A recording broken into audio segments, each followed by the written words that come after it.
നമസ്കാരം. ഇന്ന് ഒക്ടോബർ 2 ഗാന്ധി ജയന്തി. ലോകം ഇന്ത്യയുടെ ആത്മാവിനെ തിരയുന്ന ദിനം.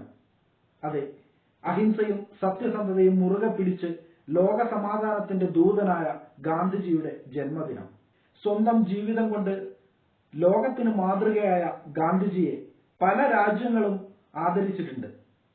ആറ്റം ബോംബ് വർഷിക്കപ്പെട്ട് സർവ്വതും ചാമ്പലായ ഹിരോഷിമ ഇന്ന് സമാധാനത്തിന്റെ സന്ദേശം വിളിച്ചോതുന്ന ഒരിടമാണ്. ലോക സമാധാന ദൗത്യത്തിൽ ഒട്ടുമിക്ക രാജ്യങ്ങളും അവരുടെ പങ്കാളിത്തം അറിയിച്ചിട്ടുണ്ട്.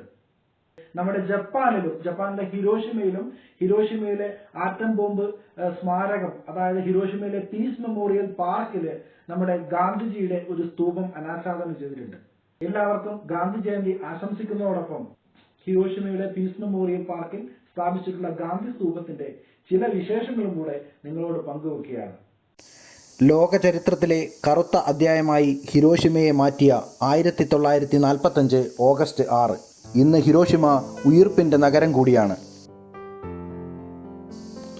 അന്നത്തെ ദുരന്തഭൂമിയാണ് ഇന്നത്തെ പീസ് മെമ്മോറിയൽ പാർക്ക് എന്നറിയപ്പെടുന്ന സ്ഥലം. ഇവിടെ ലോകസമാധാനം വിളിച്ചോതുന്ന അനേകം അവശേഷിപ്പുകൾ ബാക്കിയാക്കുന്നു. മറ്റ് ഒട്ടുമിക്ക രാജ്യങ്ങളും ഈ സമാധാന ദൗത്യത്തിൽ പങ്കാളികളായിട്ടുണ്ട്. അതെ, ഇപ്പോൾ നമ്മുടെ ഇന്ത്യയും ആ പട്ടികയിലുണ്ട്. അഹിംസയും സത്യസന്ധതയും മുറുകെ പിടിച്ച് ലോക സമാധാനത്തിൻ്റെ ദൂതനായ ഗാന്ധിജിയും 77 വർഷങ്ങൾക്ക് ശേഷം 2023 മെയ് 21 G7 ഉച്ചകോടിയുടെ ഭാഗമായി ക്ഷണിക്കപ്പെട്ട അതിഥിയായി ഇവിടെ എത്തിയ നമ്മുടെ ഇന്ത്യൻ പ്രധാനമന്ത്രി ശ്രീ നരേന്ദ്രമോദിയാണ് ഇവിടെ മഹാത്മാഗാന്ധിയുടെ സ്തൂപം അനാച്ഛാദനം ചെയ്തത്. ഈ സ്തൂപം സ്ഥിതി ചെയ്യുന്നത് ആറ്റോമിക് ബോംബ് ഡോം സ്ഥിതി ചെയ്യുന്ന അതേ സൈഡിൽ തന്നെയാണ്. ഇവിടെ നിന്ന് നോക്കിക്കഴിഞ്ഞാൽ നമുക്ക് മോട്ടോയാസു റിവറും അതുപോലെ തന്നെ അതിൻ്റെ മറുകരയിൽ നിൽക്കുന്ന പീസ് മെമ്മോറിയൽ മ്യൂസിയവും ഒക്കെ കാണാം.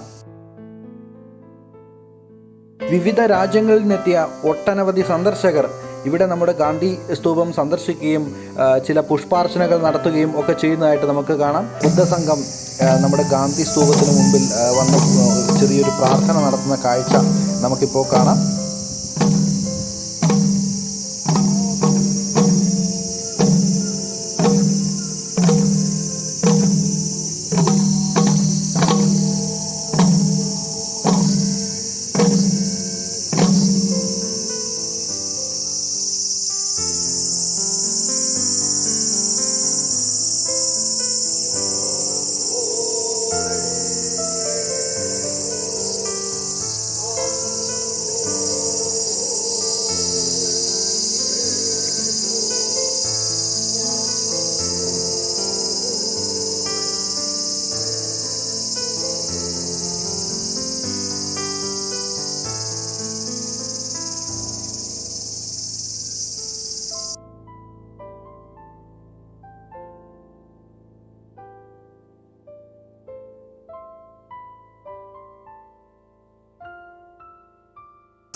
We are participating with the students from elementary, junior high, and senior high school, and the parents.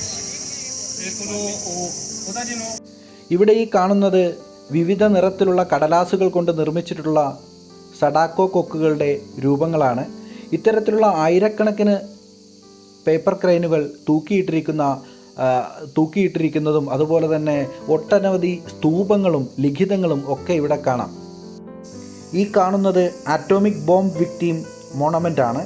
ഇതിൽ ഒട്ടനവധി ലിഖിതങ്ങളും അതുപോലെ തന്നെ ആ കാലഘട്ടങ്ങളിലുള്ള കത്തിക്കരിഞ്ഞു ചാമ്പലായിട്ടുള്ള ഹിരോഷിമയുടെ വിവിധ ചിത്രങ്ങൾ പനോരമിക് വ്യൂവിൽ ഇവിടെ ആലേഖനം ചെയ്തിരിക്കുന്നത് നമുക്ക് കാണാൻ വേണ്ടി കഴിയും.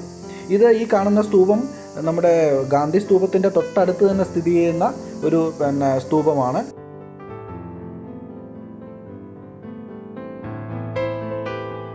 ഹിരോഷിമ ദിനത്തിൽ പ്രധാനമായും ഇവിടുത്തെ ശവകുടീരങ്ങൾക്ക് മുമ്പിലൊക്കെ പ്രാർത്ഥനകളും കാര്യങ്ങളൊക്കെ നടത്താറുണ്ട്. അതുപോലെ തന്നെ മറ്റൊരു പ്രധാനപ്പെട്ട ഒരു പ്രോഗ്രാമാണ് peace message lanterns floating ceremony. അതായത് ഇവിടുത്തെ ആ റിവറിൽ ഇത്തരത്തിലുള്ള മെഴുകുതിരികൾ, ആയിരക്കണക്കിന് മെഴുകുതിരികൾ കത്തിച്ച് അതിന് ചുറ്റും സമാധാനത്തിൻ്റെ സന്ദേശം ആലേഖനം ചെയ്തിട്ട് ആ നദിയിൽ ഒഴുക്കി വിടുന്നൊരു ചടങ്ങാണ്.